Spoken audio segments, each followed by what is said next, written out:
Saudara-saudara kaum muslimin rahimakumullah. Sesungguhnya manusia diciptakan oleh Allah Subhanahu wa taala hanya untuk satu tujuan, yaitu melaksanakan ibadah kepada Allah dalam pengertian seluas-luasnya. Ini dijelaskan dalam satu ayat Quran, "Wa ma khalaqtul jinna wal insa illa liya'budun." Dan tidaklah aku ciptakan jin dan manusia melainkan hanya untuk melaksanakan ibadah kepadaku. Selanjutnya, kita hanya bisa melaksanakan ibadah kalau kita melaksanakan toharoh atau bersuci. Dan kita hanya bisa melaksanakan toharoh atau bersuci kalau kita memperhatikan tentang nazafah atau kebersihan. Maka agama Islam sangat memperhatikan tentang kebersihan ini.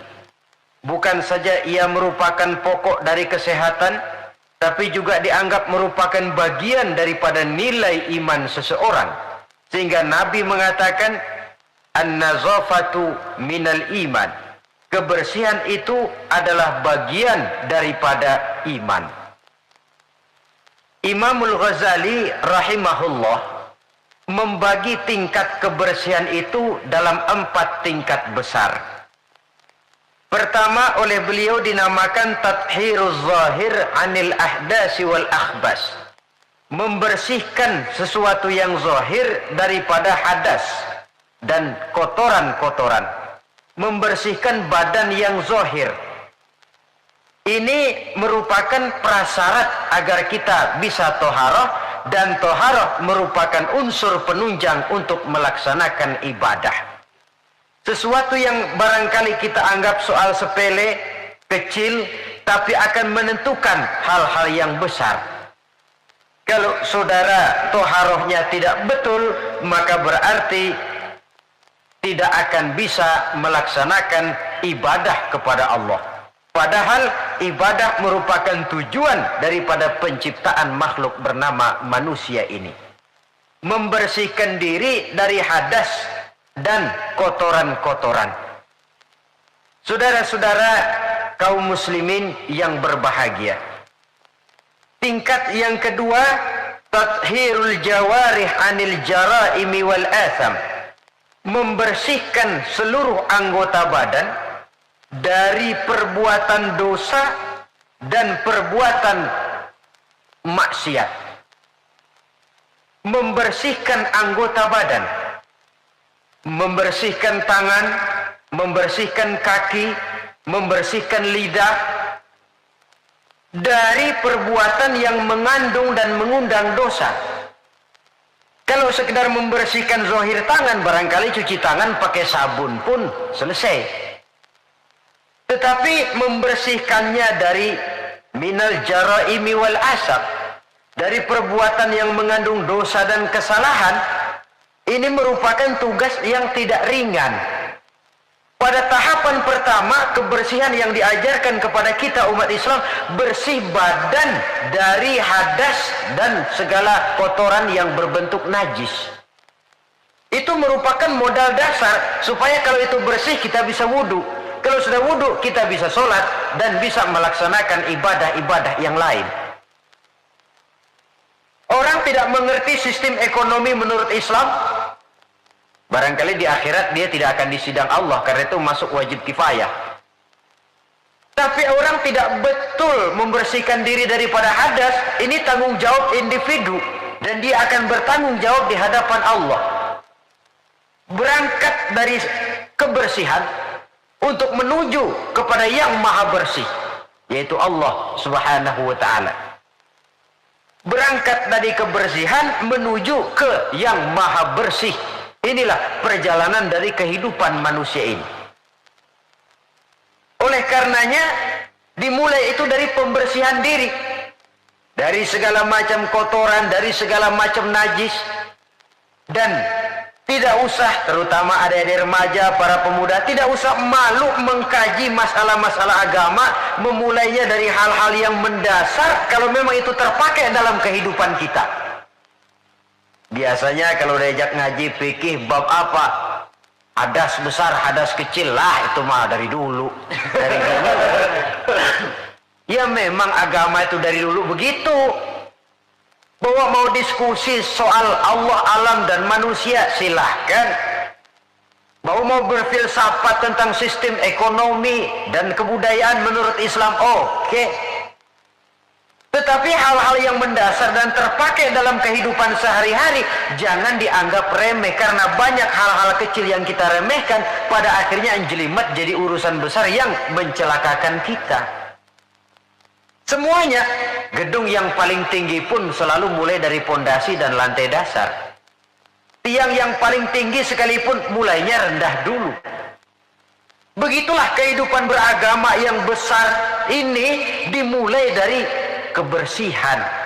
Sampai Imam Ghazali memuat satu hadis dalam kitab Ihya beliau, buniyad dinu 'alan nazafah.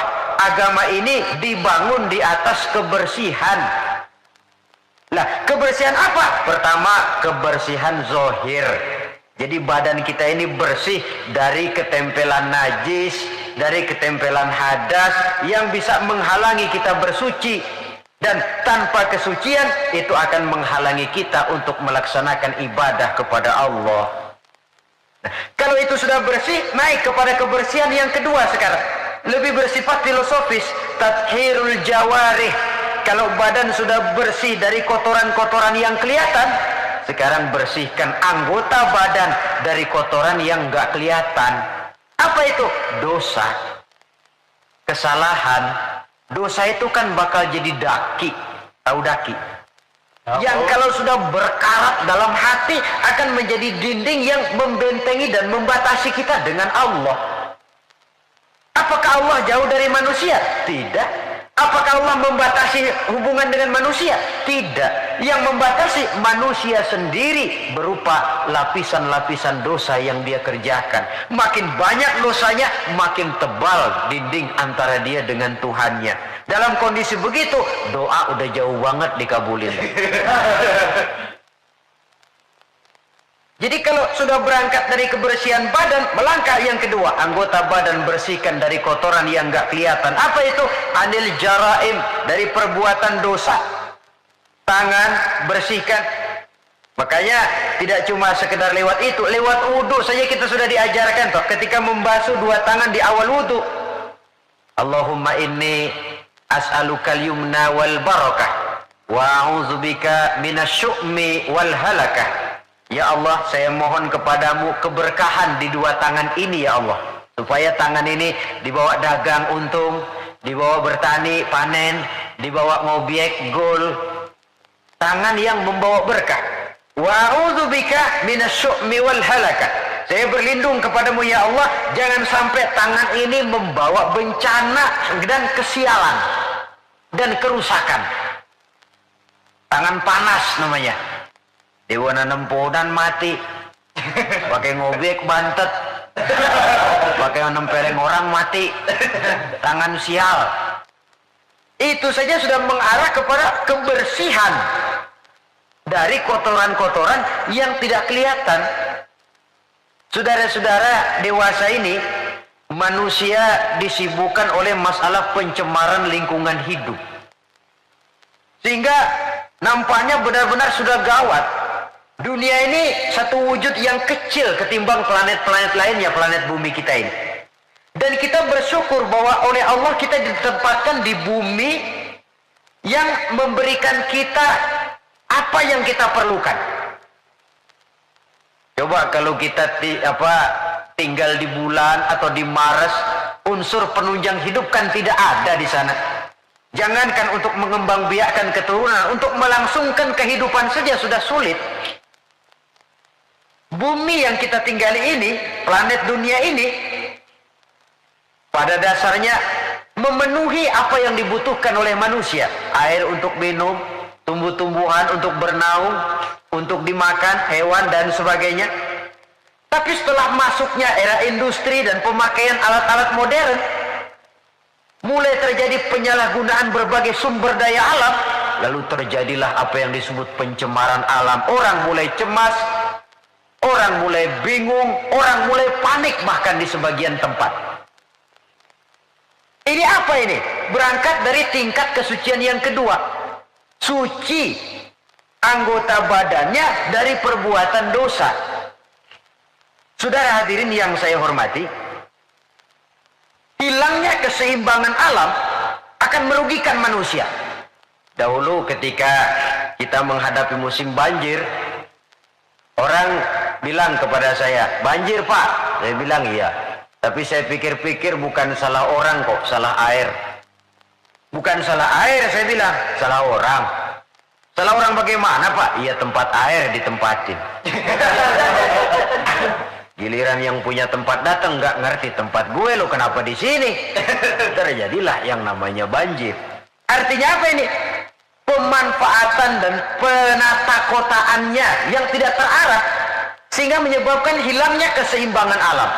Bumi tercemar, udara tercemar, air tercemar, tumbuh-tumbuhan tercemar, kemudian hewan ikut kena yang namanya pencemaran. Ini akibat apa? Akibat ulah daripada manusia juga. Apa sih yang menyebabkan orang lalu tidak bisa menahan diri sehingga menimbulkan dampak negatif yang merugikan manusia itu sendiri? Saya lihat pertama sifat rakus, tamak bin serakah. Sifat tamak dan rakus ini kan sering mendorong orang untuk menghalalkan segala macam cara. Dia rela menari di atas mayat orang lain. Dia mau senyum di atas tangisan orang lain. Dia mencari bahagia di atas penderitaan orang lain. Mengikuti sikap tamaknya akhirnya rakus, menghalalkan segala macam cara. Tidak terikat lagi oleh yang namanya nilai, norma, dan kaedah-kaedah yang harus dihormati. Perlu menipu, ya nipu. Perlu meras, ya memeras.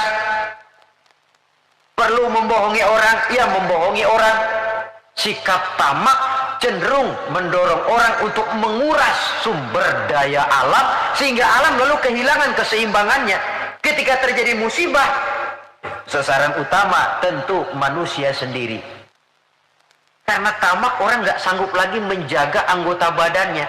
Tangan seambil-ambilnya, mulut seomong-omongnya, mata selihat-lihatnya, mulut semakan-makannya, perut seisi-isinya. Tidak lagi selektif. Sedangkan kita orang Islam ini umat yang selektif. Bahwa kita makan, kita minum, kita berpakaian, seluruhnya dibatasi oleh pertanyaan. Yang saya minum ini, yang saya makan ini, yang saya pakai ini, yang saya usahakan ini, Allah ridho apa tidak? Itu bedanya orang Islam dengan orang yang di luar Islam. Ada kaidah dan norma yang membatasi dia, yaitu pertanyaan Allah ridho apa enggak. Bukan cuma mengejar keuntungan relatif, bukan cuma mengejar keuntungan yang sedikit lalu menguburkan dan menentang hati nurani sendiri. Karena sikap tamak orang tidak sanggup mengendalikan diri, maka seluruh anggota badannya lalu tidak terjaga lagi anil jaraim, dari perbuatan dosa dan salah. Hilang sudah. Nah, orang begini kalaupun dia suci daripada hadas kecil dan hadas besar, tapi anggota badan lainnya tidak terpelihara dari perbuatan dosa, lah sama juga bohong. Hadas kecil nggak punya, hadas besar nggak punya, wudu sering tapi nyolong jalan terus. Mulutnya fitnah orang, suka betul, gunjing orang, iya. Makan yang haram, iya. Nipu orang lain, iya. Itu namanya tidak menjaga anggota badan dari kotoran-kotoran yang abstrak. Ini yang saya lihat penyebab pertama, sikap tamak. Yang kedua, sikap materialistis. Ini merupakan pemacu paling utama sikap materialistis yang ideologinya biasanya ideologi perut ini. Hidup cuma isi perut. Karena itu materi tujuan utama. Kalau perlu nipu, nipu. Kalau perlu ngebohongin orang. Kalau perlu korupsi, korupsi. Sampai sekarang ini bukan cuma buku, bahkan sampai kepada hak cipta, sampai kepada produksi, sampai kepada hal-hal yang berkaitan dengan hubungan dengan dakwah, masih terkena yang namanya bajakan. Dan yang aneh bahwa ya tahu itu barang bajakan, toh masih ada saja yang mau jual. Ini kalau tidak didorong oleh sikap materialistis, mengejar keuntungan relatif dengan menekan perasaan pribadi, sudah merugikan orang lain, merugikan teman, gak soal. Bahwa dia menari di atas penderitaan orang, bahwa dia senyum di atas bangkai saudaranya misalnya, bukan soal bagi dia. Yang penting target materi tercapai. Kalau sudah kemarilah cara berpikir orang, bukan saja dia menginjak hak azasi daripada orang lain, tapi dia sudah menjerumuskan dirinya sendiri. Mungkin dia orang macam ini terlepas dari pengadilan dunia, tapi tidak seorang pun yang akan lepas dari pengadilan Qadhi Rabbul Jalil, di mana akan diputar seluruh film kegiatan hidup kita, sejak dari yang sekecil-kecilnya sampai kepada yang sebesar-besarnya. Apalagi di zaman di mana orang sekarang ini gampang nekat, merasa didlek, buntu, apalagi di belakang dilihat merasa ada backingnya, jaluknya jadi naik, kepalanya jadi besar, hidungnya jadi mekar, lalu membusungkan dada, timbul sikap sombong dan cenderung menganggap enteng kepada orang lain. Padahal kalau sudah ada kecenderungan menganggap remeh dan enteng orang lain, itu tandanya orang sudah mulai kehilangan kepercayaan kepada dirinya sendiri.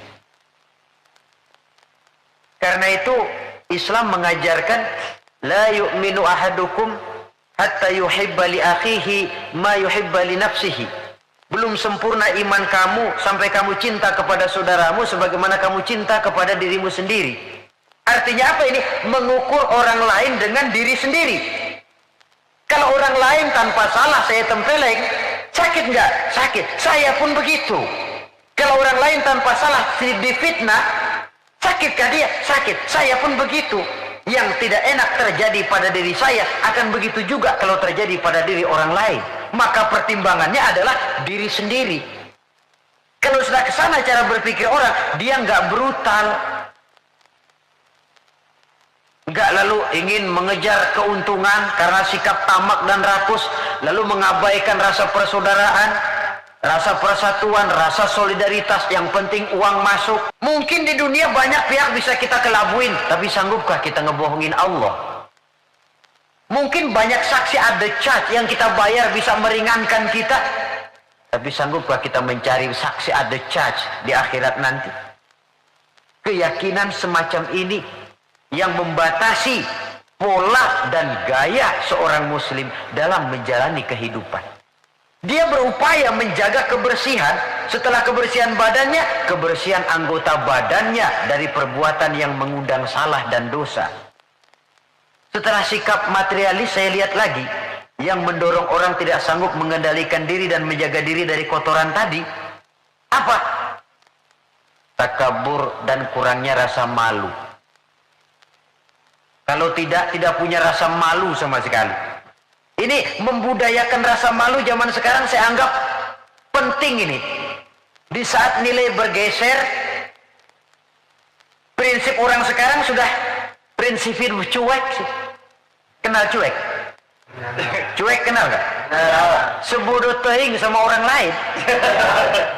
Malah ada pepatah Arab yang saya lihat banyak dipakai orang sekarang. Bul ala zamzam fatu'araf katanya. Kencingi air zam-zam nanti kamu terkenal. Artinya kalau pengen terkenal bikin yang aneh-aneh. Sumur zam-zam dikencingin, tuh bakal terkenal seluruh dunia. Orang kenal, gila benar tuh nyumur sumur zam-zam dikencingin. Terkenal tapi terkenal nggak benarnya. Nah orang nggak peduli benar apa nggak benar, yang penting terkenal dulu. Istilahnya biar tekor asal nyohor. Artinya kalau pengen cepat terkenal, bikin yang aneh-aneh. Pakaian yang aneh-aneh, rambut yang aneh-aneh, gaya jalan yang aneh-aneh, cara bergaul yang aneh-aneh, makin dianggap aneh, makin cepat terkenal. Kalau dulu kita dianggap aneh kan malu, risih rasanya, riskan. Orang ngapa sih kamu pada ngeliatin gua, ada yang gak beres apa? Sekarang malah sengaja dicari yang paling aneh dan demonstratif. Demonstratif. Membudayakan rasa malu ini saya anggap cukup mendesak zaman sekarang ini. Sebab ini termasuk salah satu sumber etika. Pejabat tahu malu, pengusaha tahu malu, organisasi tahu malu, pemimpin tahu malu, orang tua tahu malu, anak muda tahu malu, remaja tahu malu. Apalagi kalau mau bercermin kepada Rasulullah sallallahu alaihi wasallam. Imam Abu Ja'far Al-Barzanji menceritakan akhlak Nabi itu, wa kana sallallahu alaihi wasallam syadidal haya. Beliau orangnya sangat pemalu. Dari saking malunya saja, pernah ketika remaja diajak memperbaiki Ka'bah naik ke atas, jubahnya tersingkap angin, kakinya kelihatan dengan orang di bawah, beliau turun muka pucat merah, keringat bercucuran karena kakinya kelihatan oleh orang di bawah, padahal orang yang di bawah laki-laki semua, malu. Saya lihat zaman sekarang malu nomor 18. Yang penting nyohor dulu. Kalau masih ada rasa malu kan masih ada semacam nilai yang harus kita indahkan. Tapi kalau sudah nggak ada rasa malu, tidak ada rasa menyesal, tidak ada rasa telah melakukan sesuatu yang tidak baik. Itu akibatnya kalau sudah kehilangan rasa malu. Saudara-saudara kaum muslimin yang berbahagia, apa nasibnya agama umat ini kalau kita sudah kehilangan rasa malu? Perbuatan apa yang tidak akan negatif dan tidak akan mengarah setidak-tidaknya kepada perbuatan negatif kalau kita sudah tidak punya rasa malu? Nah, kalau orang sudah nggak punya rasa malu, sudah nggak punya timbangan, karenanya cuek. Tahu cuek? Udah masa bodoh aja dah. Orang mau bilang apa kek, yang penting kan untung, yang penting kan duit masuk, yang penting kan terkenal. Sehingga jangan heran kalau sekarang di kampung-kampung walau orang pakai baju kayak mau mentas di televisi saja. Padahal nggak kemana-mana.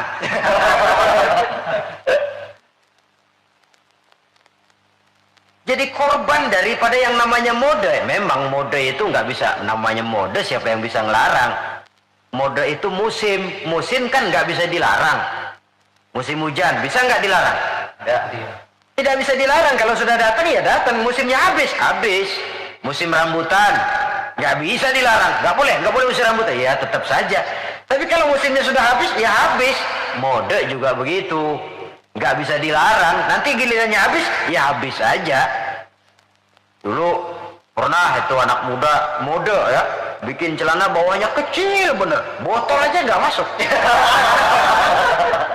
Emang lagi mode semuanya celana begitu. Habis musimnya, habis. Raubah lagi ganti mode, bawahnya lebar, cutbray katanya. Jangan botol, monyet masuk. Modelnya habis. Taruhlah musim nggak bisa dilarang. Cuma sekurang-kurangnya kalau ada rasa malu kan kita bisa mantesin diri. Ini yang penting. Sehingga halakam ru'un lam ya'rif qadrahu, kata orang. Celaka orang kalau nggak tahu kedudukan harga dirinya.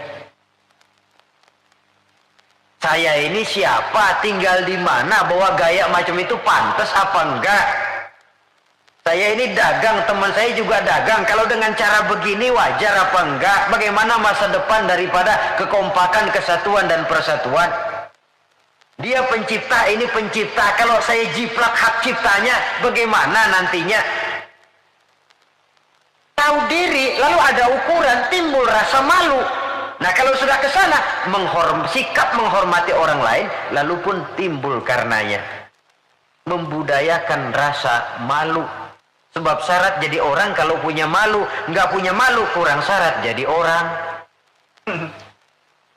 Saudara-saudara kaum muslimin yang berbahagia, nah karena nggak ada rasa malu, anggota badan sudah nggak terkontrol, sudah. Dia punya kaki, dia punya tangan, dia punya panca indera lah. Tidak terjaga anil jaraimi wal asam, baik dari kotoran yang zahir maupun kotoran yang batin. Sekarang coba tengok bumi yang kita tinggali ini, yang sekarang konon dilanda oleh pencemaran. Apa unsur penyebabnya? Macam-macam. Pertama, areal yang tadinya untuk sawah, perkebunan dicaplok, dijadikan daerah perkotaan untuk membangun pabrik, industri dan sebagainya, jalan dan sebagainya. Akibatnya kan hilang keseimbangan. Apalagi kalau penataannya semrawut. Lalu apalagi? Terjadinya limbah logam, terjadinya radiasi, percobaan nuklir walaupun di bawah tanah. Contoh yang paling dekat sajalah, misalnya pabrik batu baterai. Itu kan limbahnya dia buang ke sungai. Lalu sungai itu kan airnya meresap. Kalau tidak dimakan ikan, limbahnya itu ya dihisap oleh tumbuh-tumbuhan. Nah, dari beberapa penyelidikan kemudian ternyata bahwa banyak tumbuh-tumbuhan menyimpan racun dari sebab radiasi tadi. Dan tumbuhannya atau hewannya nanti dimakan oleh manusia. Akibatnya akan kembali kepada manusia itu sendiri. Belum lagi yang namanya pencemaran udara, pencemaran air. Di zaman sekarang orang sudah agak sulit mencari yang namanya air bersih. Masing-masing berlomba memperbesar jet pump, menyerot sekuat-kuatnya. Saudara hadirin yang saya hormati, begitulah kalau manusia sudah kehilangan rasa malu, dia cenderung melakukan dan menghalalkan segala macam cara untuk mencapai tujuannya. Dan kita sama-sama tahu, inilah prinsip orang-orang yang anti Tuhan, yaitu kaum komunis. Asal tujuan tercapai, cara apapun saja halal. Dan kita tidak diajarkan semacam itu.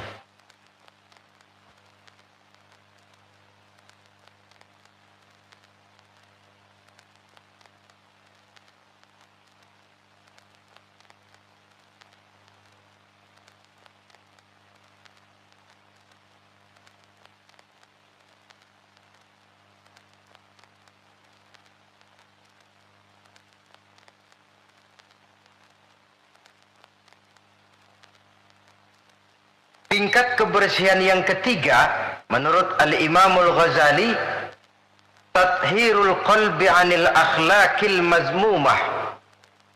Menjaga kebersihan hati dari akhlak yang tercela. Ini sudah tingkat yang lebih tinggi lagi. Kita tahu bahwa tubuh manusia ini bisa kita ibaratkan seperti kerajaan. Yang menjadi raja adalah hati, sementara seluruh anggota badan cuma sekedar prajurit pelaksana. Itu sebabnya dalam satu hadis dikatakan oleh baginda Nabi, ala inna fil jasadi mudghah, iza salahat salahal jasadu kulluh, wa iza fasadat fasadal jasadu kulluh, ala wahiyal qalbu. Ketahuilah bahwa dalam tubuh manusia ada segumpal daging. Kalau daging itu baik, seluruh tubuh akan menjadi baik. Kalau daging itu rusak, seluruh tubuh akan ikut menjadi rusak. Dan daging itu tidak lain adalah hati. Hati adalah komandan, jenderal. Sementara seluruh anggota badan yang lain merupakan prajurit pelaksana yang hanya patuh kepada komando jenderal. Kaki hanya bergerak kalau hati bilang jalan kau. Tangan hanya bergerak kalau dikomandoi oleh hati. Maka kalau hati baik, seluruh anggota badan akan mengarah kepada yang baik. Tapi kalau hati rusak, anggota badan akan mengarah kepada yang rusak juga. Tapi ini lalu tidak berarti orang harus berpikir terbalik. Kalau begitu, yang penting hati kita baik kan. Gak sembahyang juga kalau hati udah baik, nggak ngapa-ngapa udah. Itu pemikiran yang paling keliru. Karena bagaimanapun kita dalam beragama ini kan punya standar, punya ukuran. Standarnya siapa? Ya baginda Rasulullah.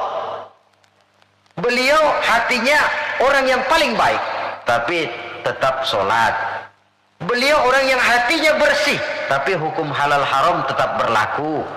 Beliau orang yang hatinya sangat bening, tapi tetap puasa Ramadan dan sebagainya, ibadah-ibadah yang itu standar namanya. Kalau merasa hati sudah bersih, oh biar gua nggak sembahyang juga tapi hati kan bersih. Loh, prinsip itu saja sudah menjelaskan ngeresnya hati. Saudara hadirin yang saya hormati, oleh karena itu membersihkan hati dari akhlak yang tercela ini merupakan tugas utama.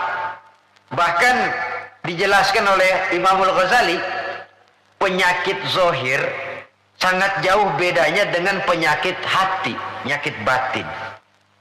Apa bedanya? Pertama, kalau penyakit zohir, biasanya kita yang punya penyakit lebih tahu dari orang lain. Tapi kalau penyakit hati, penyakit batin, biasanya orang lain lebih tahu dari kita yang punya penyakit. Misalnya, kita punya bisul di belakang, itu penyakit zohir kan?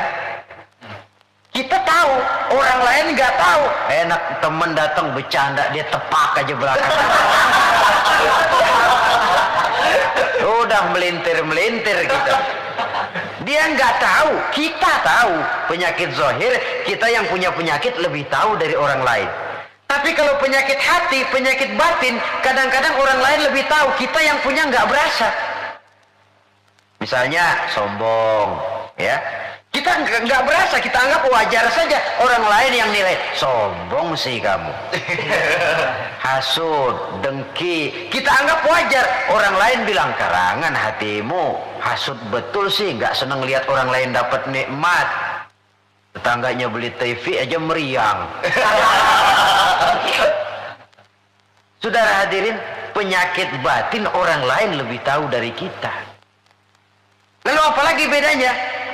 Kalau penyakit zohir, penyakit badan, itu hanya merusak kehidupan dunia, resikonya paling-paling mati. Tapi penyakit batin tidak hanya merusak kehidupan dunia, ikut juga menghancurkan kehidupan akhirat. Saudara kena penyakit dunia, penyakit zohir ya, taruhlah kanker misalnya, taruhlah darah tinggi misalnya, paling-paling mati, itu saja. Dunia saja. Tapi kalau saudara terserang penyakit sombong, ria, takabur, ujub, sum'ah, bukan cuma dunia, di akhirat dia akan jadi racun yang menggeragoti amalan kita. Dunia akhirat dirusak. Penyakit sombong. Di dunia umumnya kan kita jarang mau berteman sama orang sombong, menjauh malah. Sombong benar siapa teman lo, begitu. Di akhirat, al-mutakabbir itu cuma Allah kok. Salah satu asmaul husna al-mutakabbir, Allah itu. Yang sombong, yang pantas sombong cuma Allah. Anal mutakabbir, akulah yang paling besar. Makanya takabur itu asal katanya takabbaro ya takabbaru, membesar-besarkan diri. Nggak besar aja, gedein aja dirian-dirinya. Saudara hadirin yang saya hormati, yang ketiga, kalau penyakit zohir banyak dokternya. Apalagi di zaman spesialisasi sekarang ini, tinggal nyari aja dah. THT, yang kanker, yang tulang, yang jantung, yang macam-macam penyakit, ada dokter spesialisnya. Tapi penyakit batin cuma agama dan kemauan dari orang yang bersangkutan untuk memperbaiki diri. Tanpa itu sulit untuk dirubah. Tanpa dekat dengan agama, tanpa kemauan yang kuat memperbaiki diri, orang sulit terobati dari penyakit-penyakit batin. Makanya kalau para dokter sangat serius melakukan penyelidikan, mencari penangkal obat, penangkal penyakit yang hanya merusak kehidupan dunia, apa kita nggak lebih sungguh-sungguh memusatkan perhatian, mengobati penyakit yang kalau diserang penyakitnya bukan cuma dunia, akhirat ikut bangkrut. Itu yang dinamakan dengan penyakit-penyakit batin. Saudara hadirin yang saya hormati, ada lagi di zaman sekarang orang berpikir, yang penting kan percaya saja sama Tuhan, lalu hati baik, sudah cukup. Loh, kalau memang percaya kepada Tuhan dan hati baik cukup, tidak perlu Allah sampai mengutus 25 Rasul ke alam ini. Sebab tanpa Rasul pun manusia bisa kok kenal Tuhan. Cuma Tuhan yang mana? Yang sebenarnya Tuhan atau cuma yang dipertuhan saja? Yang bukan Tuhan tapi dianggap Tuhan? Tanpa mengutus Rasul mungkin manusia percaya bahwa di luar kekuatannya ada super power yang manusia merasa bergantung ke sana. Lalu menegakkan tata cara peribadatan untuk menghormati sang super power tadi. Tetapi percaya kepada Allah itu kan tidak cukup cuma sekedar percaya saja. Lantas diiringi dengan pelaksanaan ibadah yang sasarannya untuk mencapai bersihnya hati ini. Saudara hadirin yang saya hormati, jadi tingkat yang ketiga kebersihan yang diajarkan, kebersihan hati. Biar badan kita bersih dari hadas kecil, hadas besar, tapi kalau hati kita kotor, ngeres, orengan hatinya.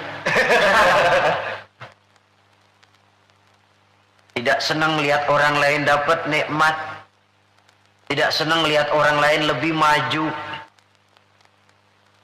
takabur, merasa diri paling besar, ujub, ria, semua yang dikerjakan selalu pengen didengar orang, dilihat orang, tuh show only. Apa saja sudah supaya dipuji orang, dilihat orang, didengar orang, hilang keikhlasannya. Bersih anggota badannya, tapi kotor hatinya. Ini kontras. Sebaliknya, hatinya bersih, tapi badannya hadas besar nggak kenal, hadas kecil apa lagi. Wah, ya bagaimana bisa berhubungan dengan Allah? Sebab kita ini percaya kepada Allah kemudian berhubungan dengannya. Cara berhubungan dengan Allah bagaimana? Sudah diatur oleh Allah sendiri lewat prosedur yang namanya sholat. Nggak bisa kita bikin aturan sendiri. Mau dekat dengan gubernur saja harus ikuti aturan protokolnya gubernur toh. Mau dekat dengan presiden, ikuti aturan yang diatur oleh protokolnya Bapak Presiden. Ingin dekat dengan Allah, boleh pakai prosedur yang ditetapkan oleh Allah sendiri lewat Quran, lewat contoh dari Rasul, melalui sholat, melalui puasa, melalui zakat, melalui berbagai ibadah yang standar contohnya adalah Rasul. Jadi kalau hati sudah baik lalu sembahyang boleh berhenti, mestinya Nabi Muhammad yang paling dulu berhenti sembahyang. Iya kan? Sebab beliau hatinya paling baik, nyatanya nggak pernah berhenti. Kalau hati sudah baik lalu hukum halal haram tidak berlaku, beliau tidak perlu menggunakan hukum halal haram. Itu standar kita. Jadi saudara jangan terkecoh, di zaman sekarang ini ada orang yang namanya talfik, mengambil yang enteng-enteng aja. Menegakkan benang basah, percaya sama Tuhan juga cukup dah. Saudara hadirin yang saya hormati, kepercayaan itu memang modal dasar, tapi setelah percaya mau apa? Tentu ada tindak lanjutnya, dan Allah sudah memberikan bimbingan. Aku tidak ciptakan kau manusia kecuali untuk menyembah kepadaku. Cara nyembahnya bagaimana? Tuh, lihat bagaimana Nabi Muhammad nyembah aku. Pakai takbiratul ihram kan? Pakai diri, pakai ruku, pakai sujud, pakai tahiyat, pakai duduk di antara dua sujud. Begitu cara menyembah. Gak bisa kita bikin model-model, nyembah Allah kan yang penting hubungan ke Tuhan, duduk aja dah melongok madep ngulon 2 jam. Itu sih bukan nyembah, itu kesurupan namanya. Saudara hadirin yang saya hormati, tata cara kita melaksanakan ibadah itu sudah diatur sedemikian rupa, berangkat dari yang bersih menuju kepada yang maha bersih dengan cara yang bersih. Alangkah indahnya agama kita ini. Tidak hanya kebersihan zahir, tapi juga kebersihan batin. Orang cuma bilang kebersihan pangkal kesehatan. Islam tidak cuma itu, kebersihan bagian daripada iman. Apa yang lebih mahal daripada iman? Sudah taruhannya iman itu. Jadi tandanya orang beriman, ya bersih. Kita kan cuma baru slogan saja gede-gede di depan masjid, tulisan besar-besar, an-nazafatu minal iman, kebersihan sebagian daripada iman. Tapi kadang kita masuk ke dalamnya, bukan main. Kebersihan yang tidak sesuai dengan temanya, kadang-kadang di sebagian tempat. Cuma baru slogan besar-besar, tulisan gede-gede, kebersihan sebagian daripada iman. Tapi kita sendiri dalam realitanya tidak menyadari demikian besar Islam memperhatikan masalah kebersihan ini. Oleh karena itu saudara, yang ketiga ini berat, menjaga kebersihan hati dari akhlak yang tercela. Caranya bagaimana? Menurut tuntunan orang-orang sufi ada 3 jalan. Pertama yang disebut takhalli, yang kedua yang dinamakan tahalli, dan yang ketiga dinamakan tajalli. Beda ha, kha, dan jim. Pertama kha, ada titiknya kan. Yang kedua ha, titiknya hilang. Yang ketiga ada titik lagi, jim. Takhalli artinya mengosongkan hati dari sifat yang tercela. Taruhlah kita belum bisa sabar, tapi marah kurangin. Taruhlah kita belum bisa jujur, tapi bohong kurangin. Orang yang nggak bohong belum tentu jujur loh. Ya, nggak bohong itu belum tentu jujur. Sebab ada orang nggak mau bohong tapi nggak mau menyampaikan apa adanya. Bohong sih nggak, cuma apa adanya nggak dia sampaikan. Saudara hadirin yang saya hormati, itu yang disebut takhalli, mengosongkan diri dari semua sifat yang tercela.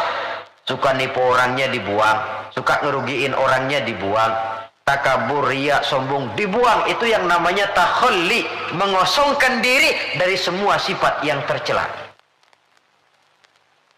Kalau itu sudah tidak ada, lalu tahalli, hiasi hati yang sudah kosong dari sifat yang tercela tadi dengan sifat-sifat yang terpuji.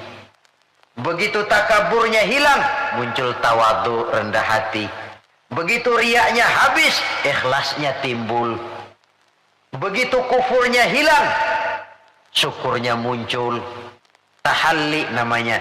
Jadi ibarat rumah, habis kita sapuin, kita pajangin, dekorasiin, didekor lah. Taruh yang pantas ini, foto di mana. Sebab bagus pun kalau nggak pada tempatnya, tentu tidak baik jadinya. Nah, kalau sudah tahalli, menghiasi diri dengan sifat-sifat yang terpuji, tajalli, nanti akan nampak kekuasaan Allah di hadapan kita. Diberikan oleh Allah sesuatu yang tidak diberikan kepada orang lain. Satu keistimewaan dari Allah Subhanahu wa ta'ala. Dan cerminnya itu hati, saudara-saudara. Kalau itu kotor, udah kotor yang lain. Anggota badan ini cuma sekedar prajurit yang hanya patuh kepada komandan. Dan komandannya adalah hati. Raja dalam kerajaan tubuh manusia. Iya, tapi hati kan nggak kelihatan, Pak. Bagaimana nilainya? Yang tidak kelihatan bisa dinilai. Bisa. Dari mana? Ya dari anggota badan ini. Soal hakikatnya memang terserah Allah. Tapi kita lihat kan zohirnya. Karena anggota badan yang kelihatan toh digerakkan oleh hati. Jikalau hati itu baik, maka dia akan mengarah kepada gerak-gerak yang baik. Tapi jikalau hati itu jahat, tentu anggota badan ini pun akan mengarah kepada gerak dan perbuatan yang jahat juga. Nah, kemudian tingkat kebersihan yang tertinggi yang terakhir, yang keempat, tathhirus sirri amma siwallah, membersihkan diri, membersihkan seluruh rahasia dari yang selain Allah. Nah, ini sudah kelasnya para anbiya ini. Membersihkan diri dari yang selain Allah. Nah, apa orang kayak begini sudah nggak perlu dunia? Perlu, tapi ala kadarnya, dan dunia dia gunakan penunjang jalan menuju Allah. Semua kegiatan hidupnya tujuannya sudah Allah saja. Dan memang itu idealnya. Menjadikan Allah sebagai tujuan akhir dari seluruh kegiatan hidup kita. Cari nafkah buat apa? Kasih makan anak istri. Kenapa kasih makan anak istri? Kewajiban. Dari siapa kewajiban? Dari Allah. Itu kan namanya tujuan akhirnya Allah. Walaupun secara zahir kita katakan, saya cari nafkah buat anak istri kok. Tapi itu perintah Allah. Jangan menjadikan yang selain Allah sebagai tujuan akhir dari kegiatan hidup kita.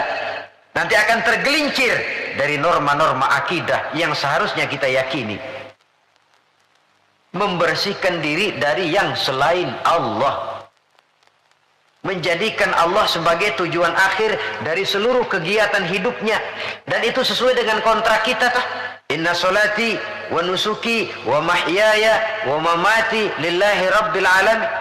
Ibadahku, hidupku, solatku, matiku cuma untuk Allah Tuhan, seru sekalian Allah. Sehingga walaupun kita mencari nilai-nilai dunia, memang tujuannya untuk menunjang kehidupan akhirat. Makanya Allah pesan dalam satu ayat, wabtaghi bima atakallahu ad-daral akhirata wa la tansa nasibaka minad dunya wa ahsin kama ahsanallahu ilaika wa la tabghil fasada fil ard innallaha la yuhibbul mufsidin. Dengan karunia yang diberikan Allah kepadamu, carilah akhirat, tapi jangan lupakan bagianmu di dunia ini. Cari akhirat, tapi jangan lupakan bagianmu di dunia ini. Wa ahsin kama ahsanallahu ilaika, dan berbuat baiklah sebagaimana Allah telah berbuat baik kepadamu. Jangan menebarkan kerusakan di permukaan bumi. Sesungguhnya Allah tidak suka kepada orang yang menebarkan kerusakan di permukaan bumi ini. Jelas sekali ayat ini.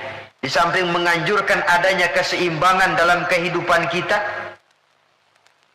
tetapi stresnya tetap saja cari akhirat. Namun jangan lupakan bagianmu pada kehidupan di dunia ini.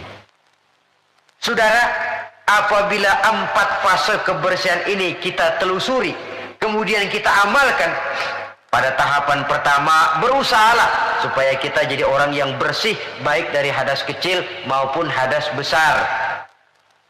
Syukur kalau saudara misalnya sudah biasa hidup, membiasakan mempunyai wudhu dalam hidup ini. Sebab tidak cuma untuk sholat, utamanya memang itu, tapi mau pergi dagang wudhu dulu, bagus. Mau berangkat kerja wudhu dulu, bagus. Untuk sesuatu yang tujuan yang bersih, harus kita mulai dari sesuatu yang bersih juga. Nah, dari situ kita lalu meningkat, berusaha menjaga kebersihan anggota badan. Berusaha supaya tangan ini jangan mengundang dosa, supaya mata ini jangan mengundang dosa, supaya kaki ini tidak melangkah ke tempat yang bisa membawa dosa, supaya perut ini tidak kemasukan barang yang mengandung dosa. Baru kalau sudah begitu, pada tahapan yang ketiga, hati. Itu sudah klimaksnya. Kalau dia sudah berakar menjadi hati yang bersih dari akhlak yang tercela, itulah nilai kebersihan yang paling ideal di dalam kehidupan kita. Ternyata teori mens sana in corpore sano katanya. Akal yang sehat terdapat pada badan yang sehat. Tidak selamanya benar. Buktinya apa? Wong maling sekarang badannya sehat-sehat kok. Siapa bilang kalau badan sehat lalu akal sehat? Tidak mesti. Katanya akal yang sehat terdapat pada badan yang sehat. Belum tentu juga. Bukti yang jadi maling badannya sehat-sehat, tapi hatinya kok ngeres. Ini berarti bahwa memang kebersihan itu harus berangkat dari hal yang mendasar untuk sampai kepada puncaknya membersihkan hati. Di situ sumbernya, karena hati sekali lagi merupakan raja dalam kerajaan tubuh manusia. Kalau rajanya sudah angkara murka, kalau rajanya sudah biadab, maka seluruh rakyatnya, anggota badan ini akan mengarah kepada yang biadab juga jadinya. Tetapi lagi-lagi, bahwa usaha pembersihan hati ini harus melalui jalan yang telah dicontohkan oleh standar dalam kehidupan beragama, yaitu Nabi kita Muhammad sallallahu alaihi wasallam. Itu saja patokannya. Beliau sholat, kita sholat. Beliau puasa, beliau puasa. Beliau zakat, kita zakat. Jadi kalau orang sudah mengaku hatinya sudah bersih, tahu segala apa saja, tapi nggak sholat, oh nggak cocok sama standar, nggak usah diikutin kan gitu toh. Jadi ada barometer. Oh ngakunya Mbak Ano, pinter Ano, tahu keadaan orang. Puasa nggak Ramadan? Kagak, nggak cocok sama standar. Nggak cocok sama standar. Itu saja. gampang kok, kita punya barometer, ada ukuran. Kalau orang sekarang ini gampang dikelecehin sih. Apalagi dia nggak punya standar, udah telap bener dah. Saudara hadirin yang saya hormati, standar dalam kehidupan beragama tidak lain baginda Nabi. Taruhlah kita belum bisa ikut sholat seperti sholatnya beliau, taruhlah belum bisa sabar seperti sabarnya beliau, taruhlah belum bisa melaksanakan tahajud seperti tahajudnya beliau. Tetapi yang belum bisa dicontoh seluruhnya kan tidak perlu ditinggal semuanya. Apalagi lalu mencela. Seperti dulu zaman anak-anak ada cerita, serigala pengen makan buah anggur, tinggi, lompat jatuh lagi, nggak bisa tercapai itu anggur. Akhirnya putus asa, kecewa, kemana-mana dia pergi ngomong sama semua binatang, anggur pahit, anggur asem, anggur pahit, anggur asem. Padahal bukan anggur yang pahit, dia aja yang kagak bisa ngambil. Akan selalu ada di masyarakat tuh manusia yang mentalnya begitu. Dia pengen begitu, nggak bisa, sama yang bisa dia sirikin. Akan selalu ada di masyarakat manusia yang punya mental begitu. Dia pengen begitu, kagak bisa, udah setengah mati, nggak bisa juga. Sama orang yang bisa, wah siriknya bukan main, hasutnya bukan main. Sama serigala tadi, pengen makan buah anggur udah metik nggak bisa, pidato kemana-mana anggur lah pahit. Emang kemampuannya aja yang nggak sampai ke sana pakai anggur pahit, anggur asem. Orang menghina sesuatu bukan karena sesuatu yang dihina itu jelek, tapi karena dia nggak bisa berbuat begitu. Lalu yang lebih celaka lagi, mempengaruhi orang supaya berpendapat begitu, kayak serigala tadi. Udah dia kesel sama orang, orang lain dia undang supaya kesel juga sama tuh orang. Kan nggak bener ini, marahan pakai ngebon.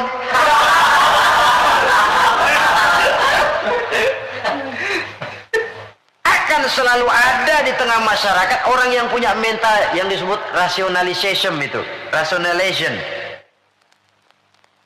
Penyakit kejiwaan itu sebenarnya. Dia pengen punya televisi, setengah mati, nggak bisa juga. Tetangganya bisa duluan, habis dia katain. Emang dia miara tuyul. Sudah macam-macam. Saudara hadirin yang saya hormati, jadi sekali lagi kita berangkat dari standar. Kalau sama dengan standar, mari kita ikuti. Kalau tidak sama dengan standar, berpikirlah lebih jauh lagi. Karena agama ini ajarannya jelas, yang jadi contoh dalam pelaksanaannya juga jelas. Jangan dalam kejelasan lalu kita cari yang remeng-remeng dan samar-samar. Apalagi di zaman dimana orang sekarang mudah kehilangan pegangan hidup. Dalam kondisi kalut, nyari pegangan. Ya orang kalau lagi hanyut di kali, rumput juga dia pegangin. Dia tahu rumput lemah, nggak akan kuat nahan bobot badan yang berat. Tapi karena lagi perlu, tahu dia pegang juga. Ini kan cermin dari jiwa manusia. Dalam keadaan goncang, dia perlu pegangan. Ya untung kalau ketemu yang baik. Kalau enggak, sepegang-pegangnya. Saudara hadirin yang saya hormati, jadi dengan demikian, kita ambil kesimpulan. Pertama, Islam agama yang sangat memperhatikan kebersihan. Baik itu kebersihan zahir, lebih-lebih lagi kebersihan batin. Yang kedua, dalam Islam kita berjalan menuju zat yang maha bersih. Karenanya harus bertolak dari kebersihan. Yang ketiga, kebersihan diawali dengan hal yang paling mendasar, kebersihan pribadi. Lalu nanti kalau sudah mengarah kepada anggota badan, itu sudah termasuk menjaga kebersihan kolektif, bermasyarakat. Artinya, kalau anggota badan kita sudah terpelihara dari perbuatan dosa, artinya kan kita sudah menjaga diri, jangan sampai merugikan orang lain. Jangan sampai membuat onar di masyarakat. Jangan sampai menimbulkan kerugian kepada sesama. Itu sudah mengarah kepada dampak kehidupannya dalam masyarakat. Kalau yang pertama tadi, tingkat kebersihan pertama, individu bersih dari hadas kecil dan hadas besar. Nah, yang kedua, tatkala bersih anggota badan dari perbuatan dosa, ini sudah mengarah kepada menjaga ketenangan dalam masyarakat. Ya masyarakat kita, yang petani, masyarakat petani, yang pedagang, masyarakat pedagang, yang mahasiswa, masyarakat mahasiswa, yang politikus, masyarakat politikus, yang seniman, masyarakat seniman. Masing-masing pihak menjaga anggota badan dari perbuatan yang bisa berbuat dosa. Itu sudah termasuk menjaga kemaslahatan dan keselamatan bersama. Nah, kalau sudah sampai kepada puncaknya, pembinaan pribadi, pembersihan hati dari sifat-sifat yang tercela. Kemudian menghiasinya dengan sifat-sifat yang terpuji untuk mencapai satu makom yang tinggi di hadapan Allah Subhanahu wa Ta'ala. Mungkin dengan pendidikan, dengan pangkat, dengan harta, kita bisa berlomba mencari kedudukan di dunia. Tapi kedudukan di sisi Allah hanya bisa dibeli dengan prestasi ibadah. Yang prestasi ibadah itu akan membentuk hati yang baik. Jadi dengan kata lain, antara pelaksanaan ibadah dengan hati yang baik itu berkaitan. Kalau tidak, salah satunya sulit untuk terwujud. Artinya dari hati yang baik timbul semangat ibadah. Dari semangat ibadah, hati lalu menjadi baik. Ada semacam interaksi.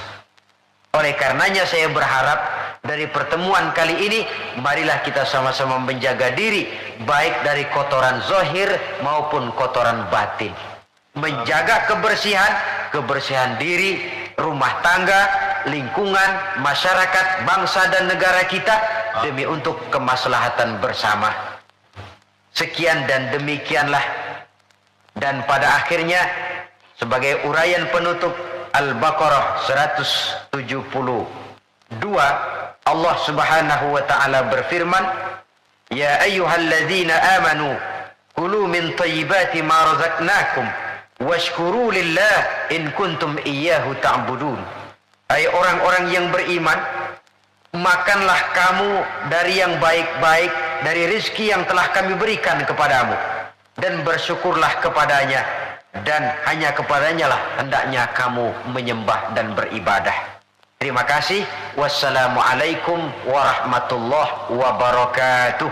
Waalaikumsalam warahmatullahi wabarakatuh.